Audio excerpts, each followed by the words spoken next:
all hear me? Yeah? Yeah.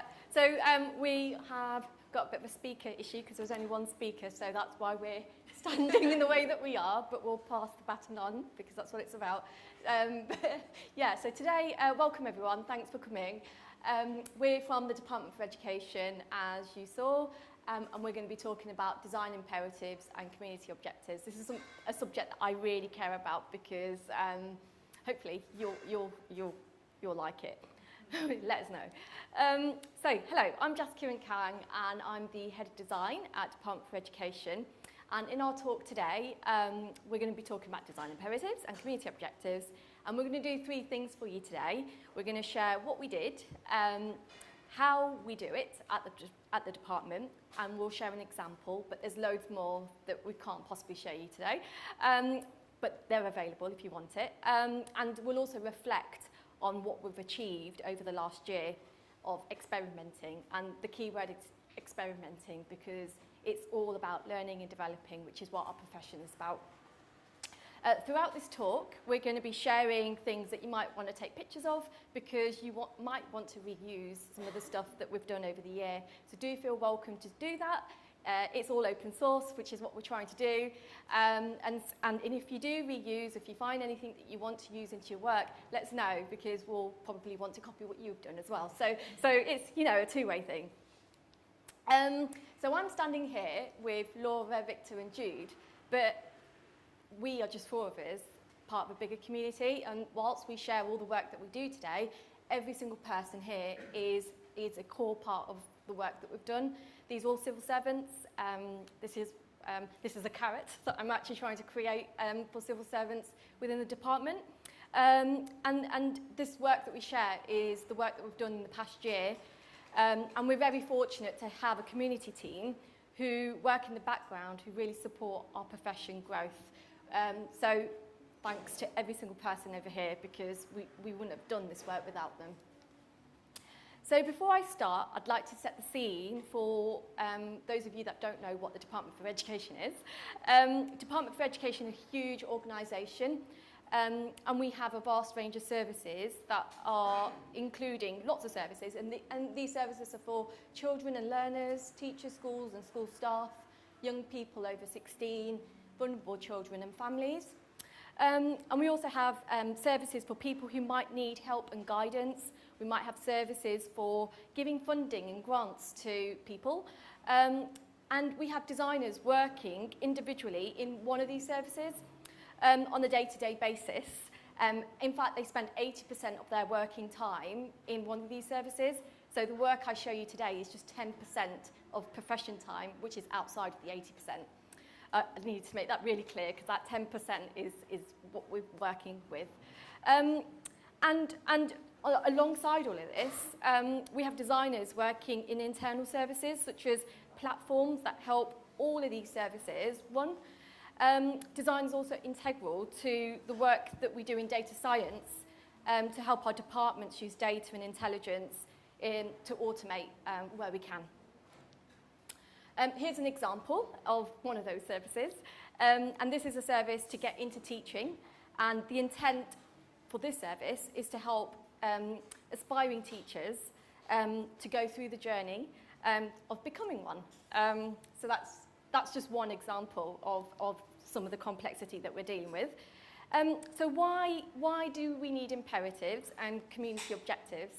And I'm going to go on and share that with you. So as individual designers working within services, we all strive to design services that work. Lou Down is my inspiration for why I'm a civil servant. So I joined public sector to become a civil servant, being inspired by Lou, when Lou was speaking at a conference like this. And Lou said, we need amazing, talented designers to help us design services at work. I've been here for about 4 years, and last year I decided to transition into design leadership. So, pre-warning, I'm new to design leadership, so I'm here to experiment and learn, just as lots of other people here. And this is an image by Tim Paul from GDS. Tim's amazing. And this image does exactly what I need to explain, but I'm going to have to read because I could talk about this topic and this complexity in so much detail. I need to be careful with the words I use because it goes very political very quickly. So this is Tim's words. It's a diagram illustrating how an organisation forms are just the tip of a much larger structure, the service, most of which is buried inside the organisation itself. And these red tips you could swap out to represent anything. So, for example, I shared earlier, get into the teaching service. This could be one of those red tips, just one, one red tip. And we have lots of features and products which are also part of a suite of services for teachers. For example, apply for teacher training is another tip. Teacher vacancies is another tip. And as I said earlier, we have designers working individually in one of those red tips. And so there's a challenge there, straight away. Reviewing and so I'm actively working on this at the moment as head of design, which is reviewing where service design sits in that whole organisational structure, not service structure, but organisational structure. Sarah Drummond talks about full stack service design, and I believe that's where we need to be with our thinking in our delivery of services. And you can read up on it, so I'm not going to go into that theory, and also practical thinking. We have plenty of work to do in this space when we consider the whole service and the whole organisation to take us, and I think we need to get closer to org design, rethinking. We need to understand how to improve things, and I think working together to take friction away, to create efficiencies, and to really improve the user experience. And I think the earlier talk about environment, that's another thing that we should be considering as well. There's a famous quote used by so many. Steve Jobs says, start small, think big. Seth Godin says, think big, start small. And think big, start small is been my design strategy when I transitioned into design leadership. And for me, it's about people first. And so I started with my profession, the people that I feel care, just as I care. And so tackling big problems alone is really difficult. In fact, it might seem impossible. And doing it together is still hard, but we can make it fun, and it starts making it makes it feel like the impossible to be possible. And so that's the hope that I go in with as a design leader. And again, we're not in a sprint, we're in a relay, and we're here to pass the baton on. And so whilst one person alone can't get into that complexity, incrementally as a profession, we most certainly can. So and this is where the power of a profession and a community really kicks in for me. And that's what I believe as a design leader is so powerful. And I think the talk by Rachel this morning really resonated with me because that's exactly what Rachel was saying. So hopefully this might be something that works. Well, I think we're all trying. We're all part of the same community, aren't we? And starting small in order to get to the big picture is essentially what I'm trying to do. I want a small and growing design profession. So the design community at DFE, we've had design in the organisation for all the years, but a head of design only really existed when I took on the role. A DED in design and communications only came 6 months ago. So whilst design's been a thing, it's really immature. So we need to see that maturity curve go up so that we can actually be part of that complexity, that whole service diagram that I showed you earlier by Tim. So one of the key things that I needed to do when I came into my role was I needed to bring siloed, fragmented community together where we knew one another. People didn't know each other. People didn't know. They were just part of the red tip, and they would never talk between the different red tips. And so that was one of the challenges that we needed to do. And in order to do that, people need to feel safe. And safe to share challenges and share, because the challenges are the problems that are sometimes really difficult to share in the open. And so having that space to do that was important. And sharing successes as well, because when things are tough, it's really important to recognise the incremental movement that we are making and nurturing good behaviours, and that's also really important. So forming a culture where experimentation, within our safe space is the norm, is ultimately the outcome that I'm trying to get to. And building trust and confidence takes a lot of time. It's not something you just have because you say it. It's through behaviours. And so aligning on what good looks like as a profession is so important, and defining our standards. So we've got GDS standards, but what does it mean for DFE? How do we actually deliver to those standards? Working to best practices, so designers feel really good and motivated and happy when we are working to best practices. Because as individuals, we just want to do our best work. And so I wanted to see individual growth and development for my profession, because when I see that, I know that they're going to be happier, more motivated, and they will deliver better services, I think. And so I want growth for our profession, and that was one of the things that's keeping me going. Capability growth is an important value that I have. And so as a profession, we need shared purposes, and we need to be strong as a community.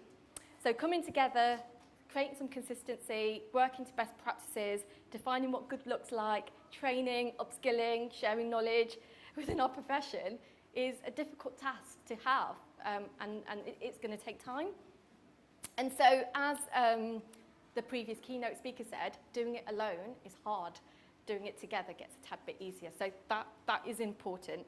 And so finding a suitable path to get to our outcome, well, we need to be united as a profession first. So personally, we're just at that beginning stage. We've got a whole journey to go on before we get to where we need to get to. Or we could do it alone, that's fine, but it's better if we do it together. Our design culture is led by the needs of community, and I hope our designers here will be advocating and reflecting that is what we're doing. So how? I'm going to pass you over to Laura. I'm not going to be talking. Thank you. Yeah. Let's just check this is working. It is. Great. Hi everyone. I'm Laura. I'm a member of the design community. I'm a service designer.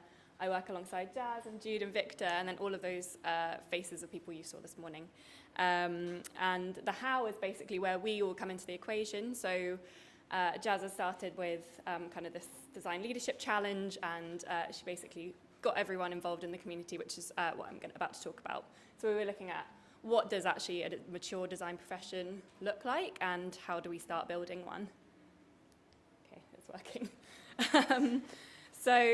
Jas is inspired by the book, what was it called? The First 90 Days, I knew I'd get that wrong, thanks for these, by Michael Watkins. So she set up a plan to firstly understand the problem. What does the current community look like? Does one even exist? How are people linking together? Are we sitting in peaks, like you showed in the diagram earlier, or are we a bit more linked? Then to define what actually we should be doing to join those peaks together. And then finally to explore how we can kind of go about building that mature profession. So firstly, to understand the problem, what the current community looks like, and how people already working together, Jas realised she would need to speak to the community. So she conducted interviews with 14 designers, heads of professions, basically to understand what the current barriers were, how people were working, why there were the problems that existed were there. So she kind of brought together all of this insight, started condensing it into some imperatives, and found quite a lot of basic barriers, such as problems with tools and equipment, just not having enough time to deliver and spending time on admin and things like that. So from that, Jas built a backlog, which started very rough and ready and messily, I hope you don't mind me saying, and kind of distilled all that insight. And she realised that she couldn't distill that further or define it further alone. So she brought all of us together into a working group, and we met once a week, firstly to distill those insights into imperatives, and secondly just to actually get to know each other. I was in quite a separate team to everyone else, so I didn't know the rest of my community when I started. So this was an amazing opportunity for me to actually meet other designers in the Department for Education, and it was the first time I'd really seen other service designers working there, which was amazing. And Jas set us with the task of getting creative icebreakers together every week. So we took it in turns, and this really kind of created a really open environment for us to talk openly, open dialogue, and also really it did break the ice a lot, I think, and brought us closer together. This was one of the more tame exercises that we used in the background. So the next once we had the community, we wanted to define what our imperatives should be. And this is what we came up with. So we found 3 main themes, and they were to firstly grow the design capability. Don't worry about the small print because I am going to read it out. So keeping knowledge and skills to build long-lived teams, which are hoping to help us build and run services, portfolios and departments. Secondly, to create visible design standards, so understanding, using and developing design standards that are inclusive, accessible and ethical. And the idea of these is to guide us to deliver our best work, because we want our designers to thrive. And lastly, to talk about the work we deliver, so advocating for the user, sharing our outcomes across the department, sharing the tools and the processes so we can help other teams deliver, and then also increase awareness of the community, increase awareness of design within the department, and also raise credibility as well. So this was us getting together. We kind of had all of our imperatives ready, and we'd been working over lockdown, so a lot of us hadn't met in person. So firstly, we were looking for an opportunity to find a way to share these imperatives with the community, with everyone else in the department. And secondly, we really just wanted an excuse to get together and see each other. So we went up to the Leicester Print Workshop, and we had a go at screen printing and put these imperatives into print, which are now spread around all of the offices in the UK, and it's really lovely to kind of walk into an office and see something you've printed by hand. So I'm going to hand over to Jude. Hi, I'm Jude, and I'm a senior service designer at the Department of Education, working with these folks. And it was at this point, when it was starting to explore, that I joined in with the community imperatives, because I was part of that wider community that the working group wanted to reach out to. You can see here that this is the stages that we went through. So it started with planning, and you've heard quite a bit from Laura about the planning that had gone into building the backlog, etc. And then there was a kick-off with the wider design community. Then every group that took on an objective was encouraged to review how they were getting on with that objective. And then there's an end of quarter playback. So when I first joined, and I know you can't read this, but this is how Jas and the working group had visualised the backlog to start with. It was in Figma, because we were all familiar with Figma, and it was a way of getting us into a virtual space together. So what you can see is that each imperative had its own board, and then underneath there's the epics, and then underneath that, the white boxes represent the objectives. So those are packages of work that a small team can come together and pick up and move forward in a quarter.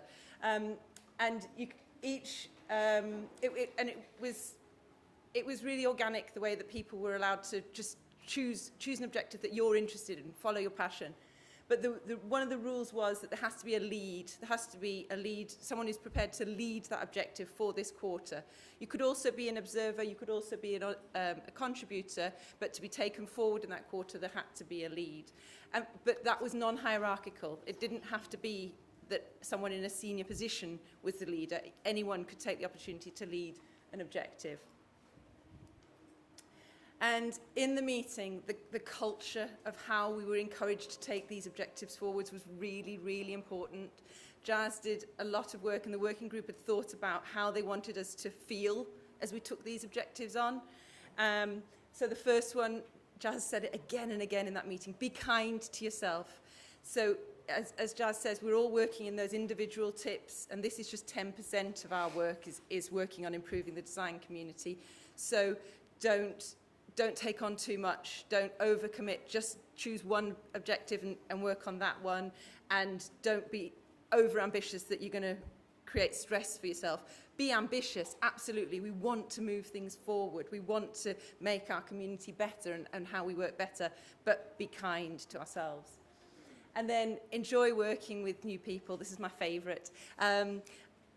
As others like Laura had said, a lot of us had joined in lockdown. I'd not met any designers outside of my service before. So getting to meet up with another group of designers, just to get to know them to start with, and then to have something practical to work on with them and feel like we were creating our own momentum. I really felt like I was getting to know the community and hearing different voices and reminding myself what it's like to talk to other designers rather than necessarily talking to the stakeholders I'm talking to day in my service. But it wasn't just designers inside of DFE.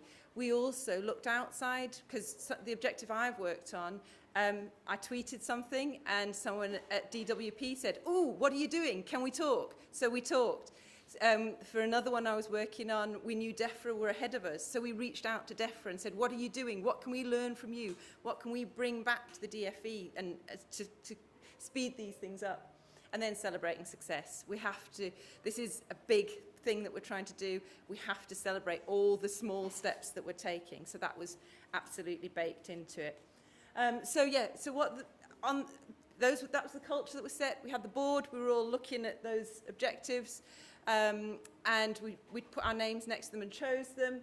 And then in that same meeting, we broke out into our breakout rooms of our newly formed groups to set up the how we were going to achieve it. And we used this OKR framework. I know you probably can't read it, and if you want a copy of it, feel free to DM any of us and we'll send it to you. But at the top, we set out the time frame. So we always work in quarters. So which 3 months are we working on this objective? What's the objective? And then the key results, we were encouraged to think of 3 or 4 key things that we're going to deliver that prove that we've achieved that objective. How does this objective break down into tangible bits of work that we can do this quarter? And we also used this template to review our progress. So we'd come back to it and say, throughout the quarter, how are we getting on with achieving that? And then at the end of the quarter, we'd have a playback or show and tell, where Jas would do an intro to the imperatives, because it wasn't just the design community coming along. It was also, we'd invite anyone who was interested to come along and see what we're getting up to. And then each imperative gets a time slot where they celebrate and show what they've achieved in the quarter, and then a wrap-up and questions. But it doesn't end there. Obviously, it's not just a quarter's worth of work. There's still more to do. So we have our backlog. And if you want, you can have a look at what's on our backlog. But be kind. We've only just moved it onto GitHub from the Figma board that you saw earlier. On there, you can see what we have done, what objectives we've worked on, what we're currently working on, and the ones that are still to do. And in the spirit of sharing and being in the open, Victor's going to share some work that he's done on one particular objective that he and a team took forward. That's great. Thank you, Jude. Hello, everyone. My name is Victor. I'm interaction designer with the apprenticeship service in DFE, and I'm a proud member of the DFE design community. And the community objective that resonated with me the most has been about rolling out design crits. And if you're not familiar with design crits or design critique, they're basically an opportunity to review or analyze a piece of work in a group setting. And the purpose is to give or receive feedback to improve that said piece of work. So we approached this objective like we approach any new project. We had to look at what's already out there, what's already been done. And we narrowed it down to 4 frameworks for running design crits, 3 of them close to home within DFE, and then 1 of them cross-government. And in doing so, we condensed those to define what best practices looks like. And ironically, the first thing we found out about design crits is that we should probably call them something else.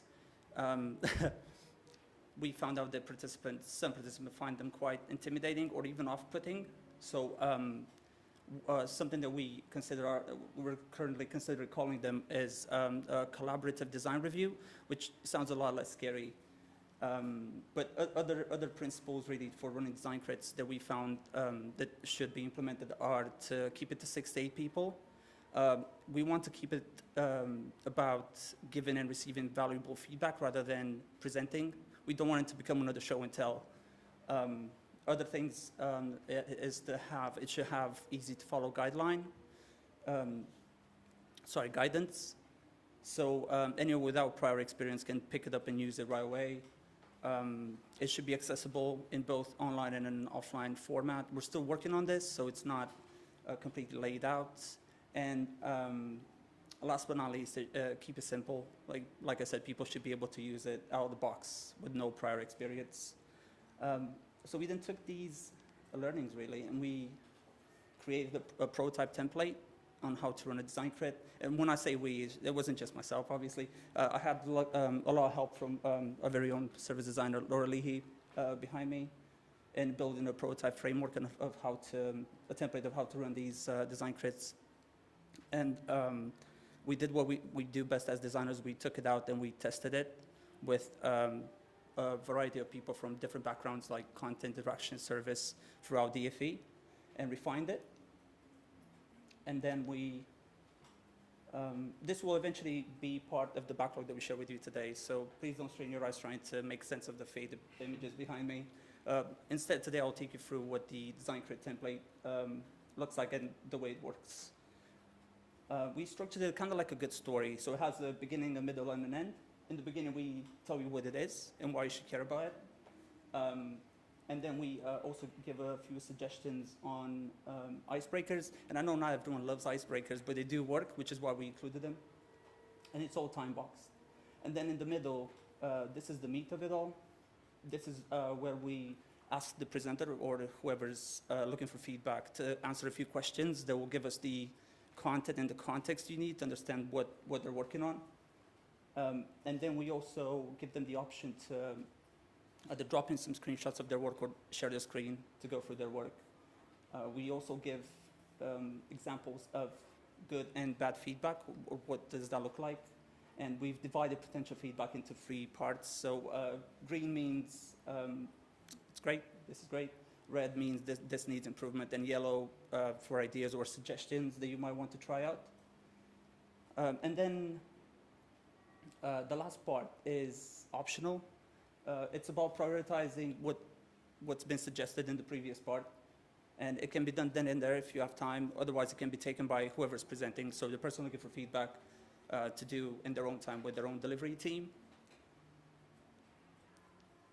In terms of what's next, so what we want really is to make design crits part and parcel of the process in which we deliver digital services.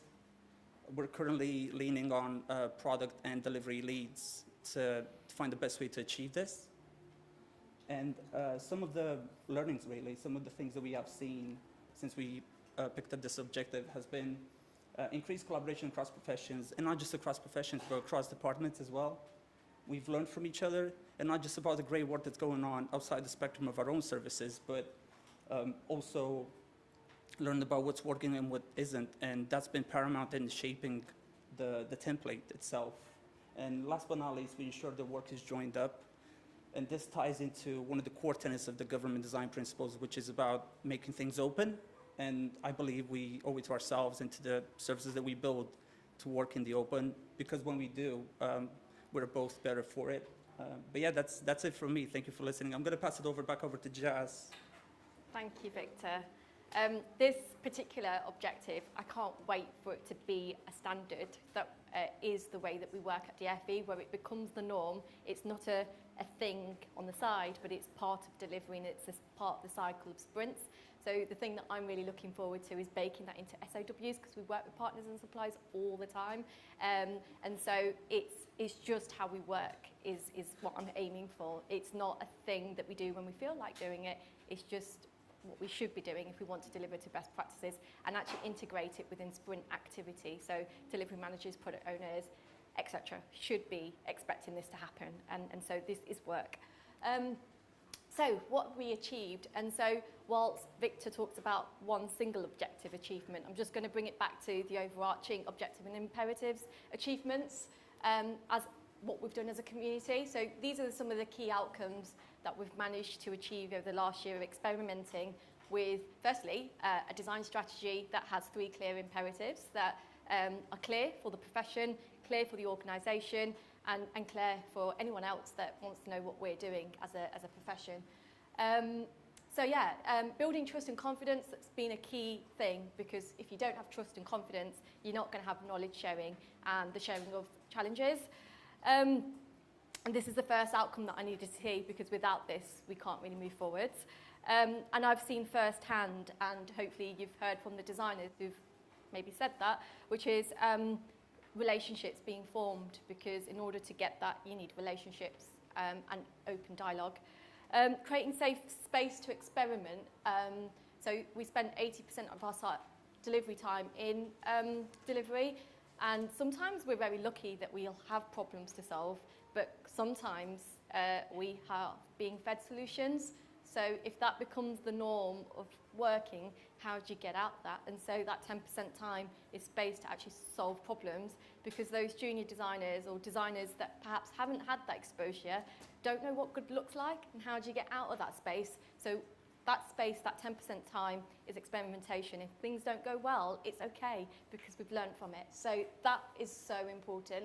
Empowering designers, so empowering designers to know what good is, so that they can go into those complex spaces and feel the confidence, because they've got the support of the profession to know and nurture what good is, so they can go and do the upskilling or working together to get to better outcomes for the department and the services that we need to build.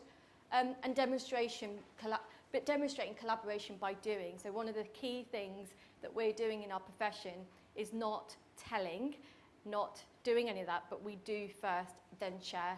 And regardless of the result, regardless of progress, we share progress. So some people, we were umming and ahhing about, I think, the co-design work that we did over 1 quarter. We hadn't moved as fast as we wanted to, but we decided we are going to share that, because some of these things are hard and difficult, and it's important to share with stakeholders that this stuff needs prioritising, it needs resource, it needs money, it needs attention if you want things to move.